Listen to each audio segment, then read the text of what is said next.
This video will show you how to configure your free annual leave planner from leavedates.com.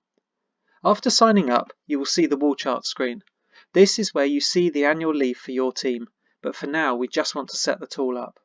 So click on the cog icon in the navigation menu. This is where all of the settings are held. You'll see a secondary navigation menu with company, departments, allowances, leave types, employees, calendars, data import and upgrade. My recommendation is to start on the left-hand side and work to the right. So we'll start with company settings, and these are all of the high-level settings for your company. So you can give your company a name. So my company is called My Great Company. Okay, first day of the week, different countries define this differently, but I'll keep mine for Monday. Allowance unit, hours per working day, and your working week. All of these three settings can be changed for individual employees depending on their working patterns. But these are just the defaults that will pull through to employees. So you just need to choose the most common set of circumstances. So I will keep my allowance unit to be days. Our hours per working day are 7.5, and our working week, I will keep it like as it is. But if, for instance, your company never worked Friday afternoon, you could untick that. Or if your hours weren't the same as these, then you can use the time picker, which uses a 24-hour clock to pick the time of day that your day starts or ends. By default, there is a lunch hour or lunch period built into the middle. If you don't want to use that, then you can simply set times that mean that a break in the middle of the day is eliminated. One thing just to bear in mind is that your hours per working day should really align with the total number of hours that you've added into your working week. Okay, so I'm happy with those settings and I will save that company. Now I'm going to work along to departments. In departments, we can add whatever departments that we use in our company. So I will have an IT department and I will have a marketing department. So I'm just using the button at the top right hand corner to add department and then adding the information. Now I'll work along my settings menu to allowances, and the tool automatically has configured a couple of allowances for you, but these allowances can be configured to your requirements. So let's go into annual leave, and we can do that two ways. We can either press the pencil icon on the right hand side, or we can just click on the allowance. So by default, annual leave is set up that it's a calculation which includes leave entitlement, leave carried forward, and bonus leave. And let's say my organisation doesn't use bonus leave. What I can do is I can click on the dustbin icon to the right hand side and just remove that. So now my annual leave is made up of entitlement plus carryover, and I will click save to save that. We've also got purchase leave in here. Let's say we don't use that. I can delete purchase leave. And let's say we had a different type of allowance called flexi time. Then I can add that as a new allowance, and by default it will have one calculation. If I wanted to add flexi time plus let's say overtime, I could add that as a calculation, and that would allow us to configure multiple breakdowns that go under that allowance, and I'll explain that later. Okay, so we can click save there. So now we've got two different types of allowances. We've got annual leave and we've got flexi time.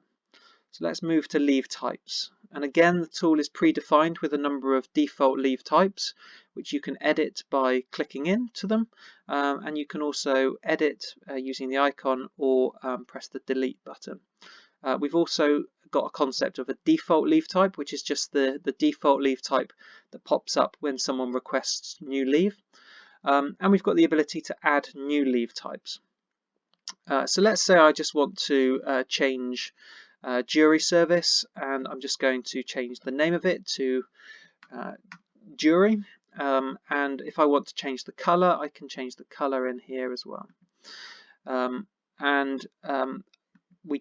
We're not deducting from an allowance here, but if I wanted to, I could deduct from one of the allowances I've previously set up.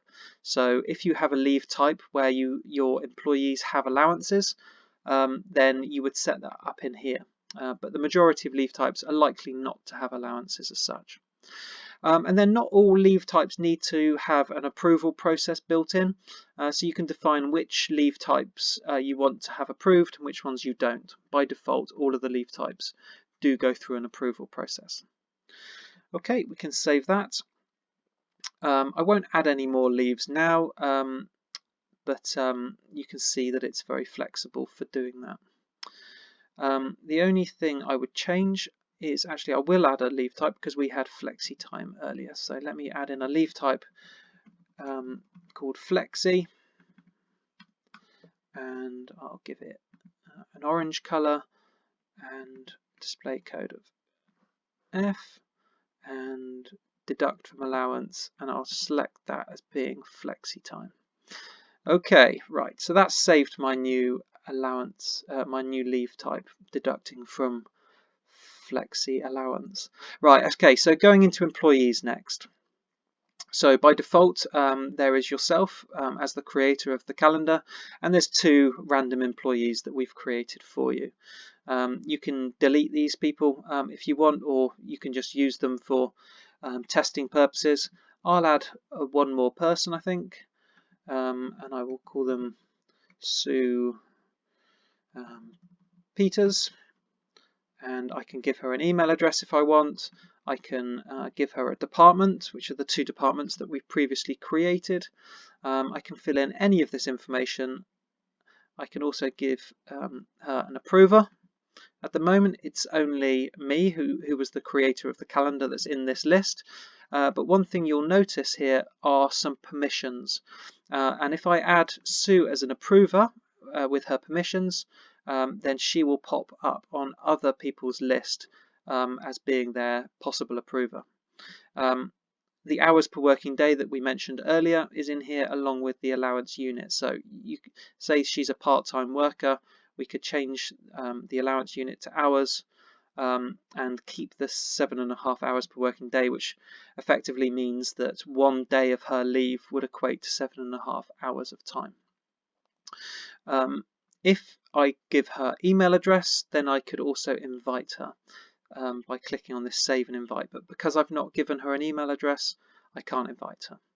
So I'll click save here. That's just set up Sue now as a new employee, and let me go into Maria, and I will set Maria to be approved by Sue. So now you can see that that Sue has appeared in this list of approvers, and that means that any leave that Maria is requesting would go to Sue for approval. Okay, so that's shown you how to set up approvers. So Sue, we mentioned earlier, was a part-time employee. We can also go into schedules here, where we configure the working week of our employees. And if I want to change Sue's working week so that she only works Mondays, I can do that in here by unticking the afternoon and changing the working hours that she works. So let's say she works till 12 o'clock, then that would be changed within here.